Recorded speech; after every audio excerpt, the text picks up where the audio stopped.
Olá pessoas, esse é mais um Seleção Geek, eu sou a Raquel e se você assina a Prime Video e fica horas procurando algo bom pra assistir, esse vídeo é pra você, esse vídeo vai te salvar, como sempre. Eu separei 8 filmaços muito bons que estão disponíveis agora na Prime Video e aqui não tem filme genérico não, viu? São verdadeiras obras-primas ali que realmente valem o seu tempo, que é curto, né? A gente sabe, mas chega de enrolação e bora pro vídeo.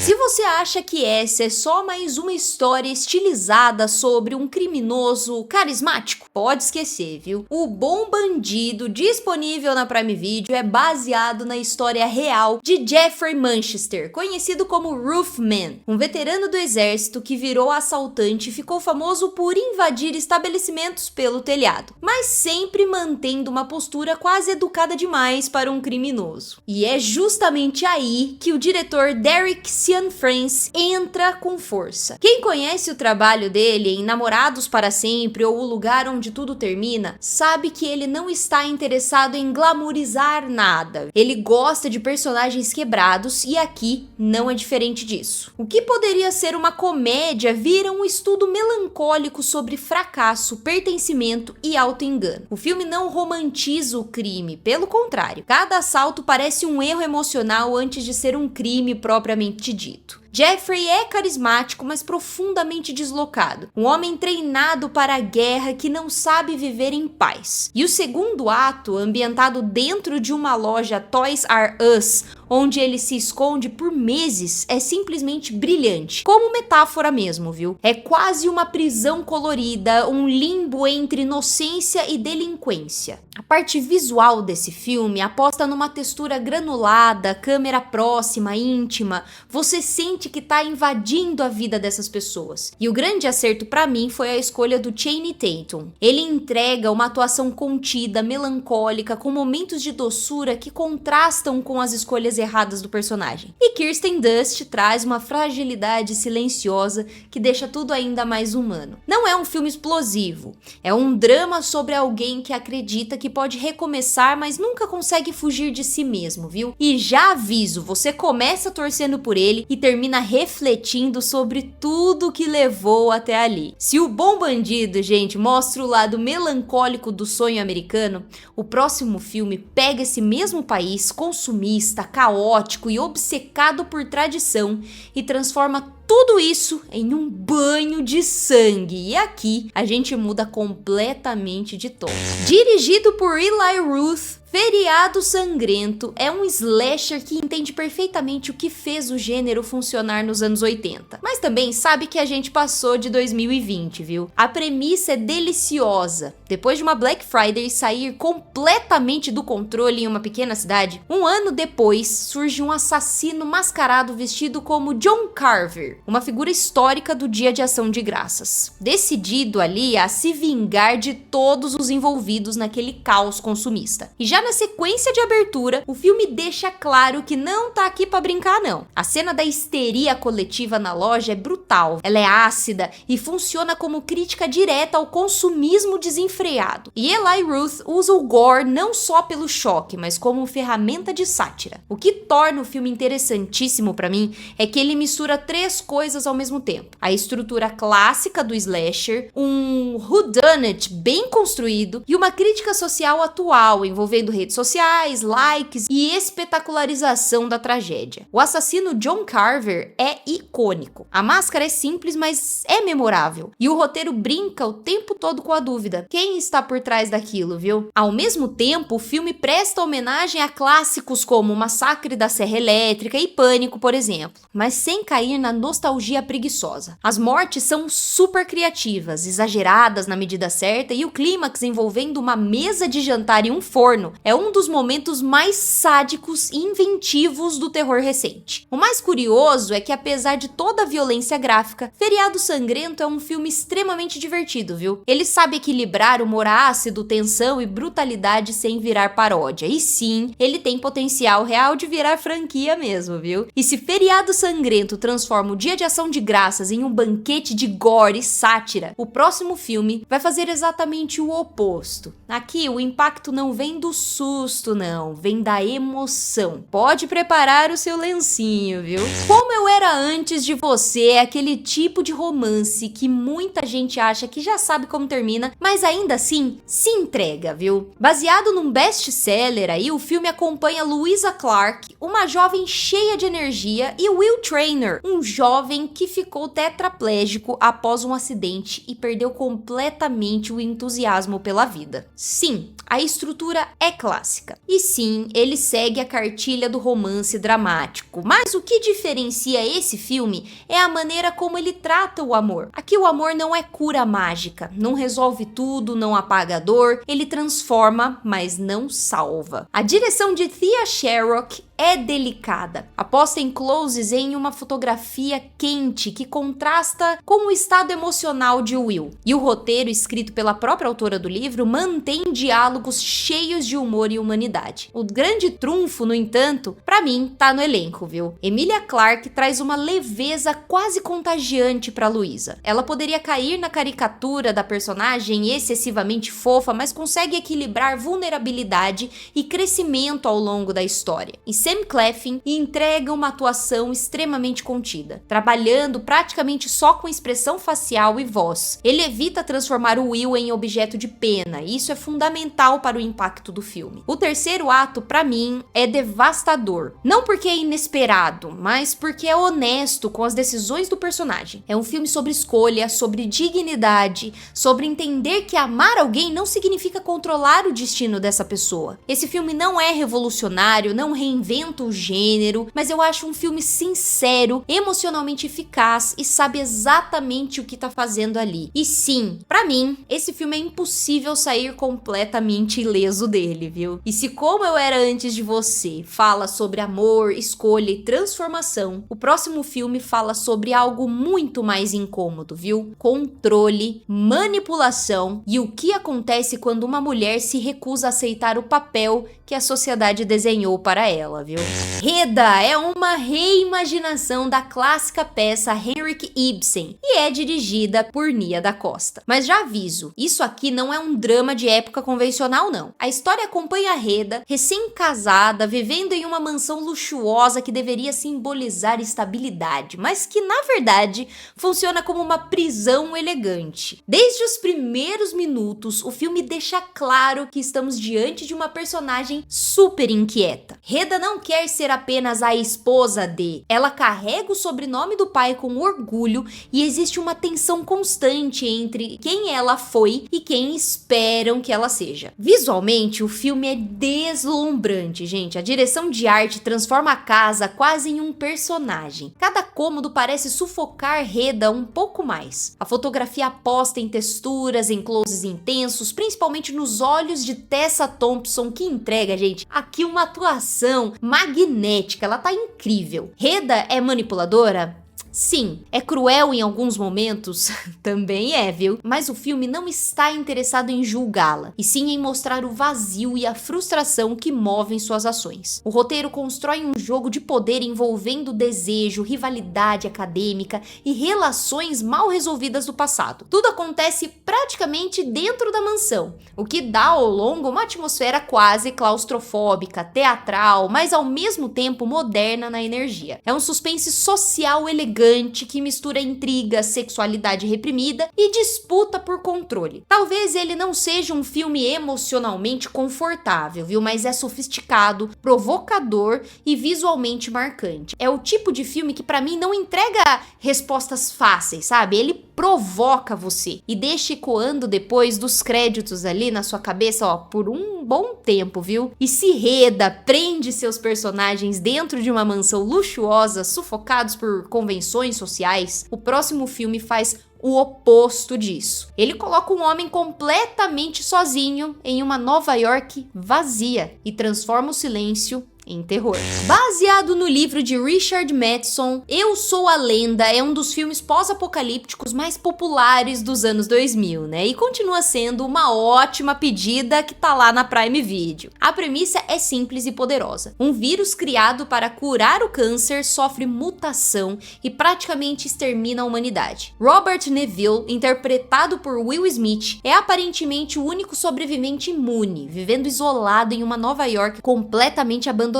E aqui está o maior acerto do filme, a solidão. Durante boa parte da narrativa, o longa se sustenta quase exclusivamente na presença de Will Smith. São cenas silenciosas, rotinas repetitivas, diálogos com manequins, conversas com seu cachorro. É um estudo de isolamento psicológico antes de ser um filme de ação, viu? Visualmente, as sequências da cidade vazia são impressionantes. Diferente de muitos filmes do gênero que usam um cenário digital genérico, aqui existe uma sensação real de escala, né? A cidade parece mesmo ter parado no tempo. Mas o filme também tem suas concessões comerciais. Os infectados gerados por CGI dividem um pouco a opinião da galera, né? E o terceiro ato aposta mais na ação do que na reflexão filosófica que o livro propunha, então isso diferencia um pouquinho. Inclusive, existe uma discussão famosa sobre o final original, mais fiel à ideia central da obra, que acabou sendo substituído por uma versão mais convencional, na minha opinião, né? Mas mesmo assim, o que faz Eu Sou a Lenda funcionar é o equilíbrio entre blockbuster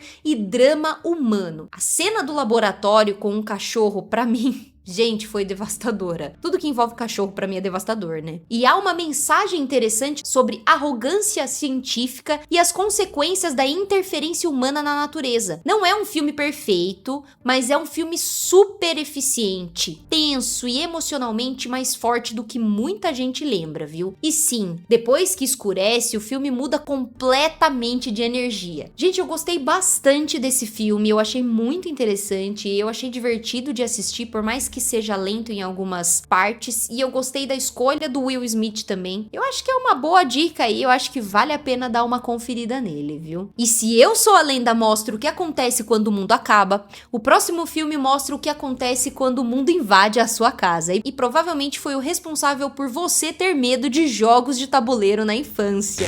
Jumanji, o clássico de 1995, é muito mais do que um filme nostálgico da sessão da tarde pra mim, gente. Baseado no livro de Chris Van Allsburg, o longa acompanha Alan Parrish, interpretado por Robbie Williams, um garoto que é sugado para dentro de um jogo mágico e só consegue sair 26 anos depois, quando duas crianças retomam a partida. A premissa é simples, mas extremamente eficaz para mim, gente. Desde o início, o diretor Joe Johnston estabelece que aquele não é um jogo inocente. Cada jogada traz uma ameaça real. Animais selvagens, caçadores implacáveis, desastres naturais. O grande mérito do filme, pra mim, tá no equilíbrio entre aventura e emoção. Sim, os efeitos em CGI envelheceram, né? Especialmente os macaquinhos, mas os efeitos práticos ainda funcionam muito bem e o design de produção transformam a mansão em um verdadeiro campo de batalha tomado pela selva. Gente, adoro, eu acho incrível. E o que realmente sustenta tudo é o Robin Williams, gente. Ele traz humanidade para Alan. Não é só um adulto perdido no tempo, é alguém que carrega traumas, culpa, ressentimento com o pai. E eu acho ali que o filme poderia até explorar mais as camadas, mas elas estão ali e não tem problema não ter explorado, não. Há também um subtexto interessante sobre pais e filhos, responsabilidade e amadurecimento. No fundo, Jumanji fala sobre enfrentar seus medos, não fugir deles. A química entre os 4 protagonistas funciona até hoje, e o ritmo é super ágil, o suficiente para manter qualquer geração envolvida. É aquele tipo de filme que você reassiste achando que vai ser só nostalgia e percebe que ele ainda funciona como filme de aventura em família, né? E convenhamos, poucos atores tinham o carisma de Robin Williams para conduzir uma história assim. Eu amo esse filme, gente. Vale a pena. Se você ainda não assistiu, assista. Eu sei que ele já é mais velhinho, mas vale muito a pena. Eu tenho um carinho enorme por esse filme. E se Jumanji transforma perigo em aventura, o próximo filme faz o contrário. Ele tira qualquer glamour da ação e mostra a guerra como ela realmente é. extensa, repetitiva e psicologicamente viciante.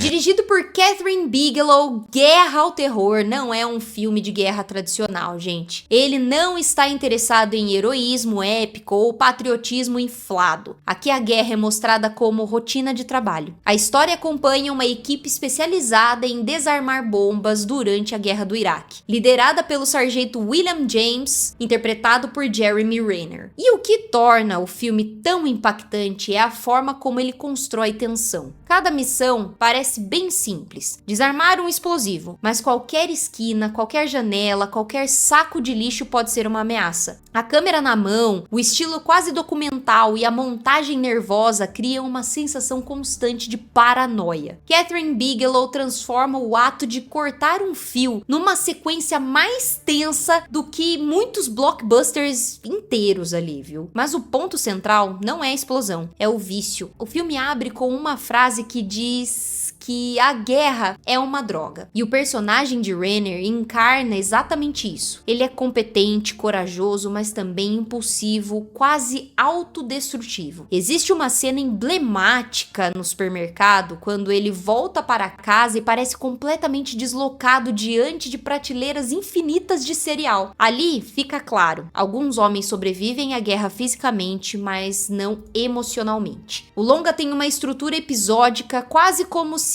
cada missão fosse um capítulo isolado, o que reforça a ideia de rotina mecânica. E o duelo de snipers no deserto é um dos momentos mais tensos já feitos em um filme desse gênero. Ele foi vencedor de melhor filme no Oscar e melhor direção, e Guerra ao Terror é um retrato antibelicista, né, muito poderoso, que mostra que a maior cicatriz da guerra não está no corpo, está na identidade. Se você gosta de cinema realista, intenso e psicológico, esse é facilmente um dos filmes mais fortes que estão disponíveis na Prime Video. Corre pra ver. Não é um filme confortável, mas é um filme necessário. E se Guerra ao Terror mostra como a guerra pode viciar, gente, esse próximo filme mostra outro tipo de vício, viu? O poder, o dinheiro, a obsessão por ter o mundo ali, né? Entre aspas. E poucos personagens interpretam isso tão bem quanto Tony Montana. Dirigido pelo magnífico Brian De Palma e estrelado por ninguém menos que Al Pacino, Scarface é um dos filmes mais cultuados do cinema de gangster e também um dos mais mal interpretados, viu? A história acompanha Tony Montana, um refugiado cubano que chega a Miami sem nada e decide que vai ter tudo: dinheiro, poder, mulher e controle. O famoso "The world is yours" não é só uma frase estética, é a síntese da ambição desenfreada que move o personagem. O roteiro de Oliver Stone constrói essa ascensão meteórica dentro do tráfico de cocaína como um reflexo distorcido do sonho americano. Tony acredita que pode dominar o sistema, sendo mais violento, mais ousado e mais impiedoso que todos ao redor. E o filme, gente, nunca romantiza completamente isso, não. Sim, existe glamour, mansões, ternos, festa, Michelle Pfeiffer em cenas icônicas, mas existe também paranoia, vício, isolamento e autodestruição, viu? Tony não é um personagem que se corrompe ao longo da trama. Ele já começa ambicioso e possessivo, o que cresce a escala do estrago. A violência, que foi extremamente criticada na época, funciona mais como consequência inevitável do ego inflado do protagonista do que como espetáculo vazio. E é impossível falar de Scarface sem falar de Al Pacino, gente. A performance é exagerada? É, pode ser, mas é magnética, gente. Ele transforma Tony Montana em um personagem maior que o filme. O homem movido por fúria, insegurança e uma necessidade quase infantil de provar seu valor. O ato final é uma explosão literal e simbólica. Um homem que acreditava possuir o mundo sendo engolido pelo próprio império. Scarface é longo, excessivo e operístico ali, mas é justamente esse exagero que o torna inesquecível, gente. Se você gosta de filmes sobre ascensão e queda, sobre ambição sem limites e personagens moralmente ambíguos, esse aqui é um clássico obrigatório, é um verdadeiro clássico. Eu amo esse filme, aproveita para assistir. E sim, até hoje ele segue influenciando cultura pop, música e cinema. filmaço e eu encerrei com chave de ouro essa lista, hein? E essas foram 8 indicações extremamente diferentes, mas igualmente interessantes disponíveis na Prime Video. Agora eu quero saber qual desses você já assistiu e qual você vai assistir primeiro, viu? E qual outro filme da Prime Video merece entrar numa próxima lista? Comenta aqui embaixo, viu? Porque a parte mais legal dessas listas é descobrir novas pérolas todos juntos aqui. Eu adoro ver as sugestões de vocês. E aproveita, deixa um like, se inscreve no canal e ativa o sininho para não perder nenhum conteúdo que eu publico aqui toda semana, hein? Eu tenho certeza que vocês vão gostar. Esse foi mais um Seleção Geek e eu sou a Raquel. Muito obrigada por ficar comigo até o final e eu te vejo no próximo vídeo. Tchau!